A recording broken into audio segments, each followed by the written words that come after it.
ఇక నేను ఇట్లనే యూట్యూబ్ చూస్తూ ఉన్నా, అప్పుడు సీమరాజ్ అన్న ఇంకో వీడియో కనిపించింది. నాకైతే ఈ వీడియో మస్తు మంచిగా అనిపించింది. ఒకసారి మీరు కూడా చూడుర్రి. రోజాని తుక్కు ఆడుకుంటారు. రోజానే కాకుండా అటు పేరుని నానిని చెప్పుకుంటూ పోతే ఇక అందరినీ తుక్కు ఆడుకున్నాడు. ఒకసారి వీడియో చూస్తే మీకు అర్థమవుతుంది. అంటే 2019 నుంచి 2024 వరకు పవన్ కళ్యాణ్ గారు ఎదుర్కొన్నటువంటి ఇబ్బందులు, పవన్ కళ్యాణ్ గారిని ఏ విధమైనటువంటి మా పార్టీలో ఉండేటువంటి మంత్రులు, శాసనసభ్యులు, ఎమ్మెల్సీలు, ఎమ్మెల్యేలు ఏ విధమైనటువంటి పదజాలం పవన్ కళ్యాణ్ గారి మీద వాడినారు, ఎందుకు వాడాల్సి వచ్చింది, వాడినప్పటికీ పిఠాపురంలో ఎందుకు 70,000కు పైచులుగా ఆయనకు మెజారిటీ వచ్చింది, కొంతమంది మా పార్టీలో ఉన్నటువంటి అప్పట్లో ఉన్నటువంటి మంత్రులు ఏ విధమైనటువంటి పదజాలం మాట్లాడారు వాడు ఇందా ఇన్న తర్వాత మన వీడియోలో విశ్లేషణ చేద్దాం. జగన్ సారు చిటికెన వేల మీద ఉన్నటువంటి వెంట్రుక కూడా పీకలేవు. అమ్మ ఆర్కే రోజా, ఇది ప్రజాస్వామ్యము, ఇది ఆఫ్ఘనిస్తాన్ కాదు, పాకిస్తాన్ కాదు, ఏడుండే తాలిబాన్ కాదు, ఆంధ్ర రాష్ట్ర ప్రజానికము. తెలుగువారి ఆత్మ గౌరవం దెబ్బతింటే ఏ విధంగా ఉంటుంది అనేది నీకు రుచి చూపించినారు కదా. ఏ విధంగా నిన్ను ఎంత భారీ మెజారిటీతో భానుప్రకాష్ రెడ్డిని గెలిపించినారు, నువ్వు ఎంత అటర్ ఫ్లాప్ అయినావు, ఎందుకు నువ్వు అంత దిగజారాల్సి వచ్చింది, శాసనసభ్యురాలుగా ఉన్నావు, అదేవిధంగా మంత్రిగా పనిచేసినావు, అదేవిధంగా ఇప్పుడు ఆడ ఉన్నటువంటి వైసీపీ పార్టీ వాళ్ళే, మన పార్టీ వాళ్ళే నిన్నెందుకు వ్యతిరేకించే స్థాయికి దిగజారినావు. నువ్వు చేసినటువంటి అవులే ఏంది, రోజా చారిటబుల్ ట్రస్ట్ అని ట్రస్ట్ పేరిట ఎందుకు నువ్వు ఈ విధంగా భారీ ఎత్తున నువ్వు వసూళ్లకు పాల్పడినావు. ప్రజలందరూ కూడా తెలుసుకున్నారమ్మా, రాష్ట్ర ప్రజానికం కూడా కనుక్కున్నారు. మాట్లాడితే పవన్ కళ్యాణ్ గారితో ఏం పని, ఓం అంటే పులోపని ఆయన మీదకి పోతారు. రోజా కానీ, వడాల నాని కానీ, అదేవిధంగా పేరు నాని కానీ, అమ్మన్ రాంబాబు కానీ, ముద్రగడ పద్మనాభ రెడ్డి అయితేనేమి రెడ్డిగా పేరు మార్చుకుంటా అన్నావు. అంటే కాపుల్ని తొమ్మిది నువ్వు రెడ్డి గారి ఇంటికాడ రెడ్ల కాళ్ళ మీద పడేసావా?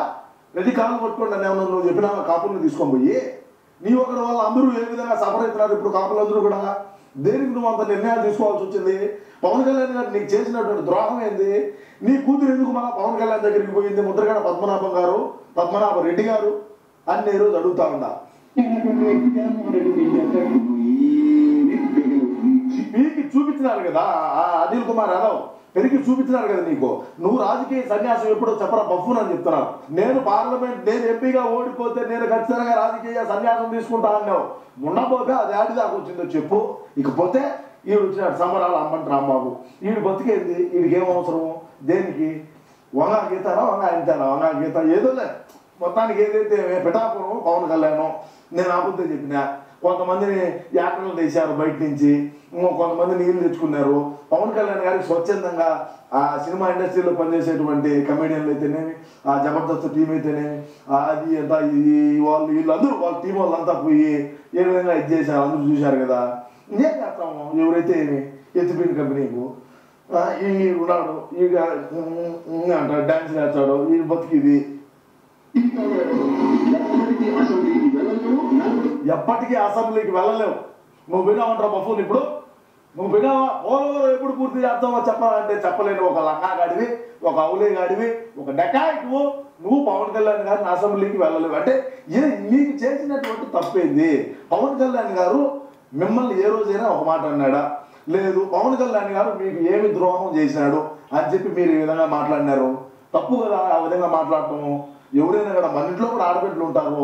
పవన్ కళ్యాణ్ గారి అది అమ్మన్ రాంబాబు గారి కూతురు దేనికైతే వాళ్ళ అల్లుడిని అదే వాళ్ళ మొగుడిని తీసిపెట్టి నీ ఇంట్లో కూర్చోవడం అమ్మన్ రాంబాబు, దీనికి చెప్ప సమాధానం? నీకేం చెప్పి ఆయన 10 మందిని చేసుకుంటాడు, నీకెందుకు వచ్చింది బాధ? లీగల్గా చట్టపరంగా విడాకులు ఇచ్చి చట్టపరంగా పెళ్లిళ్ళు చేసుకొని ఆయన సంసారం ఆయన నడుపుకుంటున్నాడు.